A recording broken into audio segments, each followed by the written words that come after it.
Hello everyone. Last class में हम पढ़ रहे थे कि जो एन पार्टिकल सिस्टम है उसकी मैकेनिक्स क्या होती है। ठीक है, उसमें हमने 2 पॉइंट पढ़ लिए थे। फर्स्ट पॉइंट पढ़ा था कंजर्वेशन ऑफ लीनियर मोमेंटम और सेकंड पॉइंट क्या पढ़ा था, कंजर्वेशन ऑफ एंगुलर मोमेंटम। ठीक है, तो हमारा आज का थर्ड टॉपिक है, उसी का third part, conservation of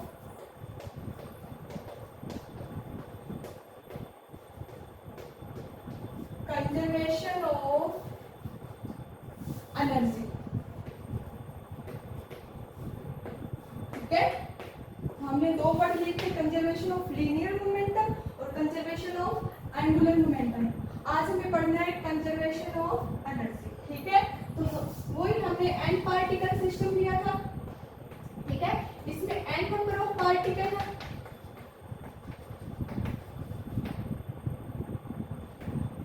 system,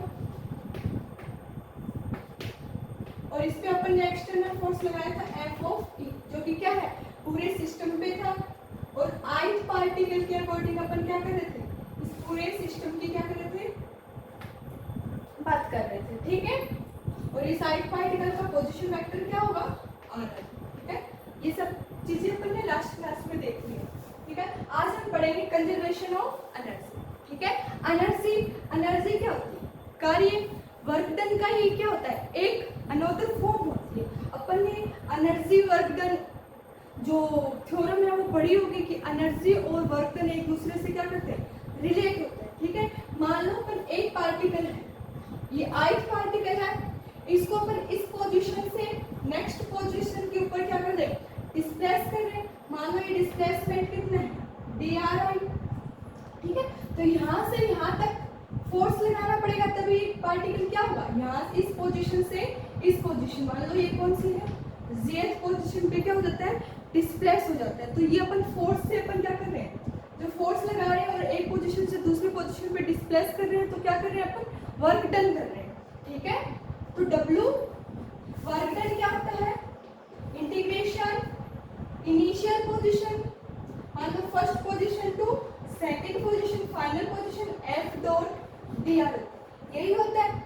और अगर अपना सिस्टम, ये तो होता है कंटिन्यूअस के लिए, और अगर अपना सिस्टम क्या हो, डिस्क्रीट हो, तो अपन इंटीग्रेशन की जगह क्या लगाते हैं, समेशन, यही होता है। ठीक है, तो अपन ने सिस्टम क्या ले रखा है, कंटिन्यूअस, तो अपन ने ले लिया इंटीग्रेशन F डॉट dr। ठीक है, अगर हम ith पार्टिकल के लिए बात करें, ith पार्टिकल के लिए क्या हो जाएगा, W इक्वल टू क्या हो जाएगा, F WI work done on ith particle FI dot DRI।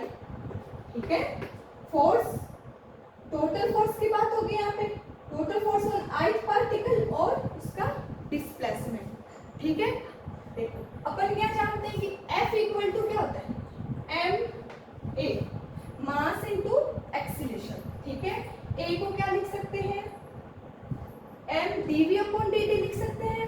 ठीक है, या फिर अपन लिख सकते हैं m d square r upon dt square.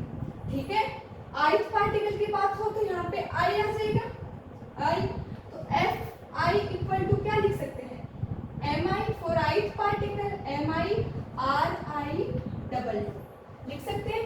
f की जगह क्या लिख सकते हैं, mi r I डबल। चलो लिखो क्या हो जाएगा, देखो w ith पार्टिकल के ऊपर वर्क डन कितना हो जाएगा, टोटल के लिए अपन क्या आ जाएगा, समेशन, तो f ऑफ I की जगह क्या लिख देंगे अपन, mi r I double dot, और साथ में क्या है, dri, ये क्या आ गया अपना वर्क डन। ये ले लो इक्वेशन फर्स्ट। ठीक है, तो इक्वेशन फर्स्ट क्या आ गई, तो f की जगह क्या रख दिया, mi r I double dot dri। ठीक है, अब हम सेकंड देखते हैं। देखो टोटल अगर सिस्टम के ऊपर फोर्स की बात करें तो Fi ith पार्टिकल पे टोटल फोर्स कितना लगेगा, Fi external plus Fi due to zth particle मतलब इंटरनल, j की value I is equal to 1 to n, ये होता है Fi external plus Fi 1 to n Fi dot j। तो अपन इस इक्वेशन के अंदर जो इक्वेशन A है, इस इक्वेशन A में अगर अपन टोटल फोर्स पुट कर दें तो ये क्या बन जाएगी, देखो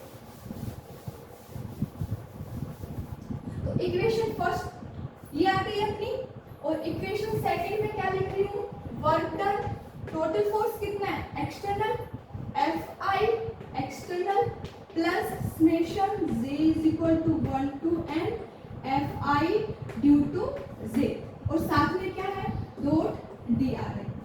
ठीक है, लास्ट क्लासेस से अपन पढ़ते आ रहे हैं कि टोटल फोर्स क्या होगा पार्टिकल पे, external force plus internal force. ठीक है, ये मान लो इक्वेशन 3। ठीक है, तो इक्वेशन फर्स्ट भी वर्क डन को डिफाइन कर रही है और इक्वेशन थर्ड भी वर्क डन को क्या कर रही है, सॉरी इक्वेशन सेकंड, तो इक्वेशन सेकंड पे क्या कर रही है वर्क डन को डिफाइन कर रही है। ठीक है, तो बाई इक्वेशन फर्स्ट दोनों इक्वल हो जाएंगे, by equation first and second क्या लिख सकते हैं अपन, लिख सकते हैं integration M I R I double dot साथ में क्या है डी आर आई। ठीक है, equal to integration F I external plus internal J equal to 1 to N, और साथ में डॉट डी आर आई। ठीक है, अब इसको ले लो, मान लो ये है इक्वेशन नंबर। ठीक है, अब इक्वेशन 3 का जो लेफ्ट हैंड साइड है वो अलग से सोल्व कर लेंगे और राइट हैंड साइड क्या करेंगे अलग से सोल्व कर लेंगे। ठीक है, अपन सबसे पहले लेफ्ट हैंड साइड लेके चल रहे हैं। ठीक है, चलो तो left hand side of equation third LHS ले लें, take LHS part of equation third. LHS part क्या है देखो, ये वाला है integration M I R I double dot. ठीक है, और साथ में क्या है डी आर आई।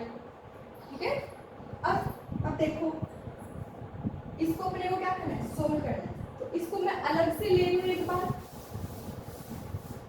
मैंने एक फॉर्म ली है 1/2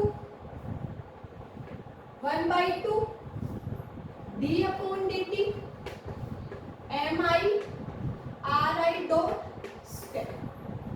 तो इसको सोल्व करोगे तो क्या करेगा 1/2 एम आई क्या है कॉन्स्टेंट, आर आई डॉट का डिफरेंशिएशन करना है तो क्या होगा 2 आर आई डॉट, और आर आई डॉट का करेंगे तो D upon D T R I dot.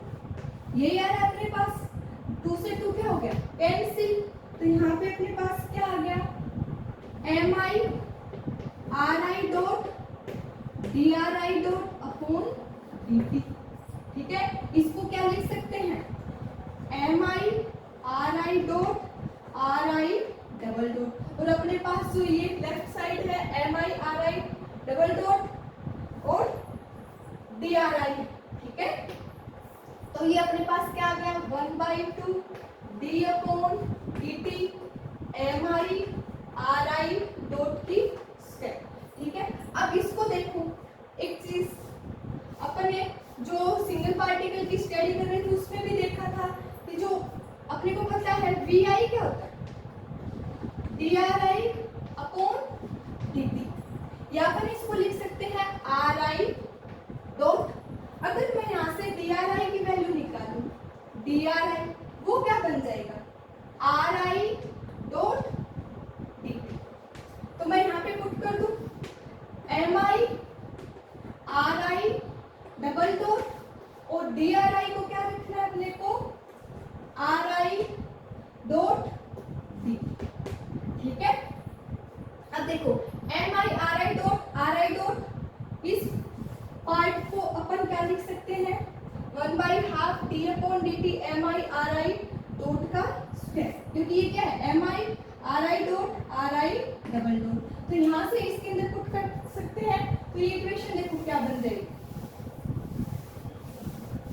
अपन ने सोल्व कर लिया, इसको क्या लिख सकते हैं integration D upon D T 1/2 M I R I dot का स्क्वायर, साथ में क्या आ गया डी टी। ठीक है, ये क्या गया D upon D T 1/2 M I R I dot का स्क्वायर। ठीक है, और ये क्या होती है काइनेटिक RI डॉट मतलब V, हाफ mv² क्या होगा, काइनेटिक एनर्जी, तो d अपॉन dt, और इसको लिख सकते हैं T, फॉर ith पार्टिकल की बात हो रही है, और साथ में d, ठीक है। अब dt से dt क्या हो जाएगा, कैंसिल हो जाएगा, तो अपन इसको क्या लिख सकते हैं, इंटीग्रेशन d dx, ठीक है। आगे अपन इसको सोल्व करेंगे, तो ये अपने पास इस वैल्यू का लास्ट, इसको सोल्व करके अपन क्या निकाल लिया, इसको क्या लिख सकते हैं, कंप्लीट को dt लिख सकते हैं, ठीक है। तो अब ये पुट कर दो अपन इक्वेशन थर्ड, तो putting this value in equation third, ठीक है। अपने को क्या करना है, अपने पास क्या आ गया रिलेशन, अपने पास रिलेशन आया है जो लेफ्ट साइड में था, mi ri double dot dri equal to अपने पास आ गया इंटीग्रेशन dx, ठीक है। यहाँ पे T क्या है, काइनेटिक एनर्जी, T क्या है, काइनेटिक एनर्जी, ठीक है। T को क्या बोलेंगे, काइनेटिक एनर्जी, I लगा है तो ith पार्टिकल की, ठीक है। तो पुटिंग दिस वैल्यू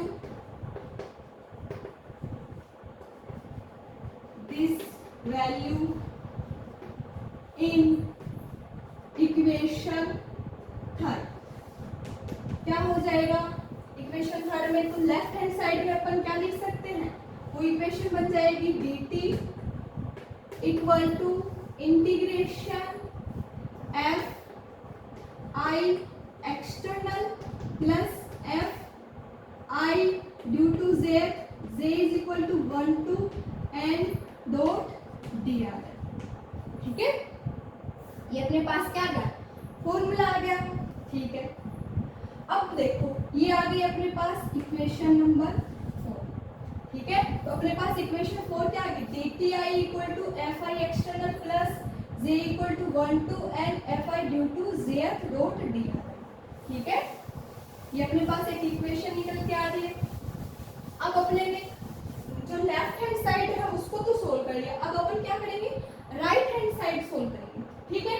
तो मैं राइट हैंड साइड के अंदर जो पॉइंट है, फर्स्ट टर्म है और सेकंड टर्म है, अब मैं इसको अलग अलग, ये सेकंड टर्म अगर मैं यूज करूं तो क्या हो, second term of RHS part of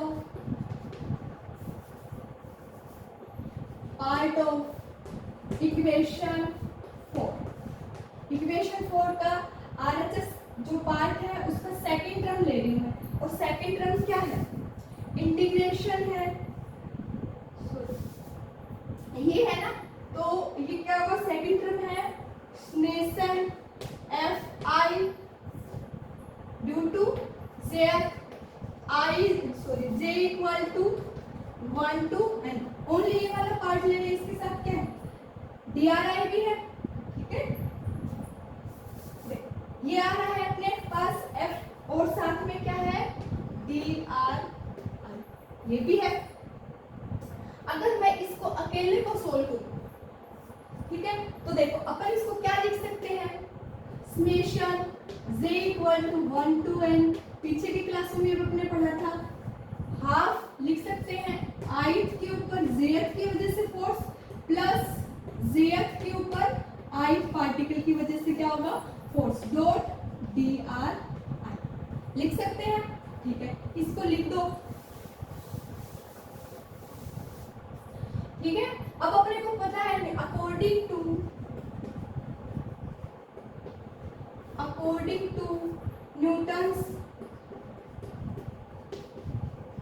Newton's third law, और थर्ड लॉ क्या बोलते हैं, एक्शन रिएक्शन एफ आई के ऊपर जेड पार्टिकल की वजह से फोर्स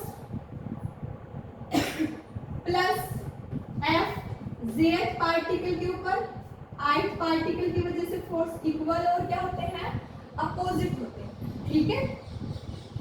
ये अपन इसका यूज करेंगे, इसको मान लो इक्वेशन नंबर 5, ठीक है। अब देखो अपने को पता है अगर फोर्स है, अगर सिस्टम क्या है, कंजर्वेटिव है, तो उसके लिए जो फोर्स है वो और उसकी जो पोटेंशियल एनर्जी है उसके अंदर रिलेशन होता है। क्या होता है? For conservative system, for conservative system, conservative system क्या होता है? F इक्वल टू होता है माइनस डेल V। ठीक है, क्या होता है? F इज इक्वल टू होता है माइनस डेल V होता है, मतलब पोटेंशियल एनर्जी का ग्रेडियंट अप्लाइड फोर्स के क्या होता है? इक्वल होता है। ठीक है, अब इस जो ये स्टेटमेंट है इसी का यूज करके अपन इस पूरी इक्वेशन को क्या करेंगे? डिस्क्राइब करेंगे। आज के लिए इतना ही, आगे का पार्ट हम नेक्स्ट क्लास में करेंगे। Thank you.